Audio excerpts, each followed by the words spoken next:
किसी ने तुम्हें ठीक है आज से 200-300 साल वायु में अंदर जो वायुमंडल था, वायुमंडल के अंदर कॉस्मिक पावर अच्छी थी। आज से 100-200-300 साल पहले वायुमंडल में कॉस्मिक पावर अच्छी थी, इसलिए तुम प्राणायाम सिखाते थे। ऋषि मुनि क्या करते थे? प्राणायाम सिखाते थे। जो आज ऋषि मुनि क्या जो ये सिखा रहे हैं, तो प्राणायाम लेने से वायुमंडल में प्राण ऑक्सीजन जाता था, तो ऑक्सीजन ज्यादा जाने से तुम्हारा वायु तत्व चार्ज हो जाता। वायु तत्व चार्ज होने से तुम्हारा परम वायु तत्व ठीक होता था। पहले निसंकल्प रहते थे, ज्यादा इच्छा ही नहीं थी, ज्यादा टेंशन नहीं था। सबसे ज्यादा गड़बड़ कहां से हुई? टेंशन होने से संकल्प फास्ट चलने लगे। संकल्प फास्ट चलने से परम आकाश तत्व में गड़बड़ हो गई। परम आकाश तत्व में गड़बड़ होने से सारा कारण शरीर खत्म हो गया। अब परम तत्व का शरीर में पावर नहीं है। जब तक परम तत्व, क्योंकि आत्मा के अंदर तुम्हारा जन्मों जन्म के जो संस्कार का रिकॉर्डिंग है, ये 3 तत्वों में और 5 तत्वों को भी चलाने वाला कौन है? चाहे 3 तत्वों का शरीर हो, चाहे 5 तत्वों का शरीर चलाने वाला है आत्मा, माना कारण शरीर। अरे ये एक आत्मा से तुम्हारा इससे कनेक्शन है, तुम्हारे यहाँ से इससे कनेक्शन है, तो वो सेल जब तो वो सामने आएगा, तो वो सामने आते ही ये सेल तुम्हारा ये एक्टिव हो जाएगा। वो सेल तुम्हें आत्मा को प्रभावित करेगा, तुम्हें संकल्प करेगा ये कौन है। तो इस आत्मा की पहचान ऐसी है, इसमें रिकॉर्डिंग है, डायरेक्ट आत्मा में नहीं है। सूक्ष्म शरीर मतलब कारण शरीर के अंदर, परम तत्वों के शरीर के अंदर सारे संस्कार और जिन जिन से तुमने हिसाब किताब किया है वो रिकॉर्डिंग है। तुम्हारा हिसाब किताब किसमें रिकॉर्डिंग है? 75,000 सेल में। मगर सेल किसका बना है? परम तत्वों। मगर परम तत्वों में भी अब क्या है? Black cosmic. ब्लैक कॉस्मिक माना, कॉस्मिक माना चैतन्य पावर, कॉस्मिक माना परम तत्व। मगर परम तत्वों के अंदर गड़बड़ हुई। अब गड़बड़ कैसे करें? इंसान देवता से मनुष्य क्यों बन गया? देवता मनुष्य क्यों बन गया? दिव्य लोक में रहने वाले, दिव्य शरीर में रहने वाले मनुष्य क्यों बन गए? अब जब आप संगीत बजाते हो, कोई संगीत बजाता है, तो संगीत 7 सुर का होता है। संगीत भी कितने प्रकार का है? 7 सुर का। तो 7 सुर माना 7 कलर। 7 सुर माना 7 कलर। पहले जैसे तानसेन ने वो राग बजाया, तानसेन ने राग बजाया दीपक राग, मलार राग किसी ने बजाया। तो जब आत्मा कोई भी राग छेड़ देती है, तो राग जब छेड़ती है तो वायुमंडल के अंदर हलचल होती है, और वायुमंडल की हलचल होकर उस राग के अंदर वायुमंडल में जो कॉस्मिक पावर होती है, वो कॉस्मिक पावर जैसे दीपक राग छोड़ा तो वायुमंडल के अंदर H2 वायु है, उसको कन्वर्जन करता है H3, कौन? कॉस्मिक पावर, और आग लग जाती है। समझ गए? अग्नि जलती है। दीपक राग गाने से, जो राग गाने से वायुमंडल के अंदर जो कॉस्मिक वायु तत्व की जो कॉस्मिक है वो हलचल में आते H2 को एक्टिवेट करेगी और H3 में कन्वर्ट करेगी, और इसलिए दीपक जलेगा। मगर आग गाओगे तो नहीं जलेगा। क्यों? क्योंकि वायुमंडल तुम गाना तो गाओगे, राग भी वही होगा, मगर गाने वाले के अंदर भी जो शक्ति थी और वायुमंडल में जो शक्ति थी वो नहीं है। मलार राग गाने से, मलार राग जब गाता तो वायुमंडल के अंदर गाने में भी शक्ति थी और वायुमंडल के अंदर कॉस्मिक थी, तो वो क्या करता था? H2 प्लस O को कॉम्बिनेशन होकर जल तत्वों में परिवर्तन करता था। इसलिए अपना गाने वालों में शक्ति है ना वायुमंडल में। तो वायुमंडल में गड़बड़ कहां से है? वायुमंडल किनके आधार है? कोई भी चैतन्य शक्ति स्थूल शक्ति को कंट्रोल करती है। स्थूल किसके आधार है? स्थूल किसका आधार है? सूक्ष्म। और सूक्ष्म किसका आधार है? अति सूक्ष्म। और अति सूक्ष्म किसका आधार है? निराकार। तो निराकारी दुनिया, आकारी दुनिया और साकारी दुनिया। अब कोई भी आत्मा चाहे साधु संत हो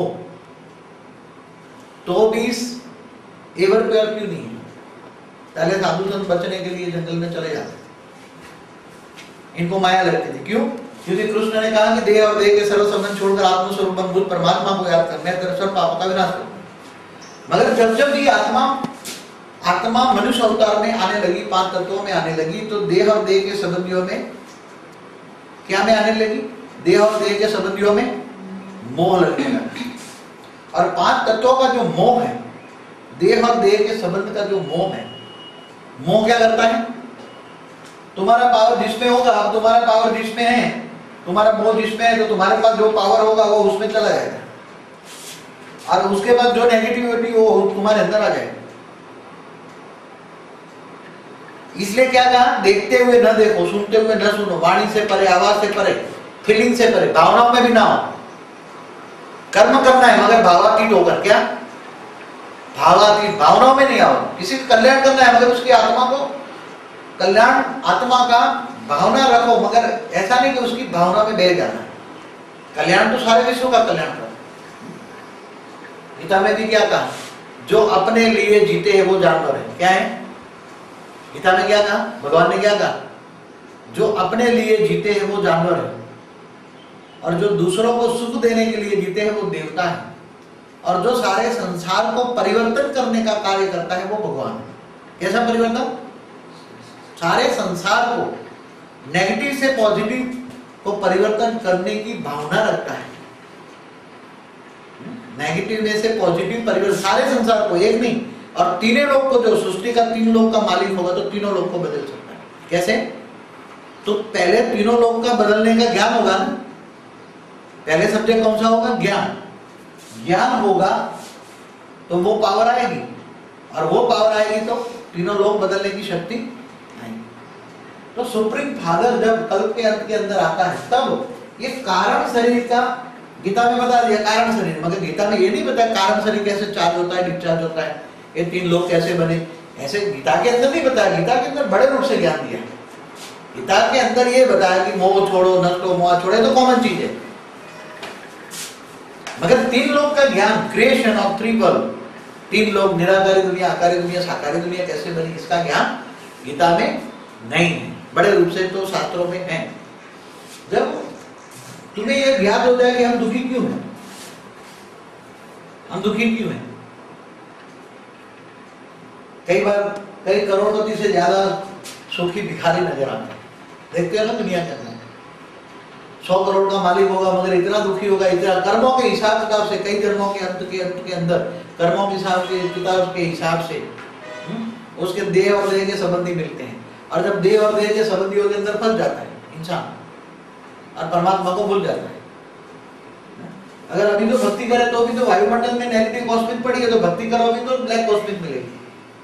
क्योंकि जिनको तुम याद कर रहे हो, जिन देवी देवताओं की पूजा हो रही है, वही देवी देवता मनुष्य बन गया, तो तुमसे क्या पावर मिलेगा। इसलिए भक्ति में कोई प्राप्ति नहीं है। नहीं तो मंदिरों में लोग मर जाते। अगर भगवान होता तो क्या मंदिर में मरते आज? भगवान के नाम पर कोई मरता?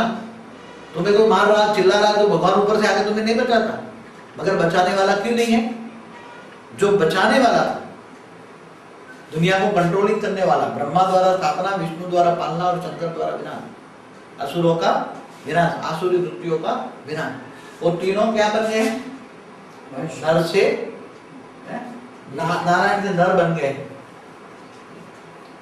मनुष्य बन गए। देवता क्यों मनुष्य बने? देवता क्यों मनुष्य बने?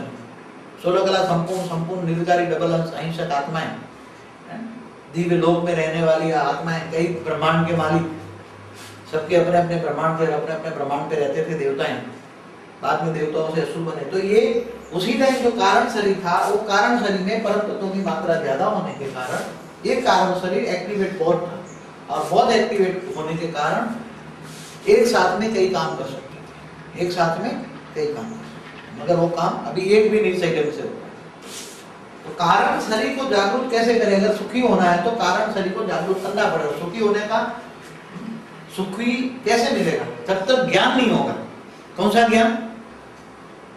तुम दुखी क्यों हो, इसका ज्ञान होना चाहिए ना।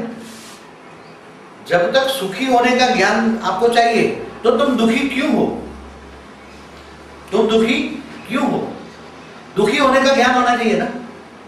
तुम दुखी क्यों हुए, तुम देवता से मनुष्य क्यों बने, इसका कारण पता होना चाहिए ना।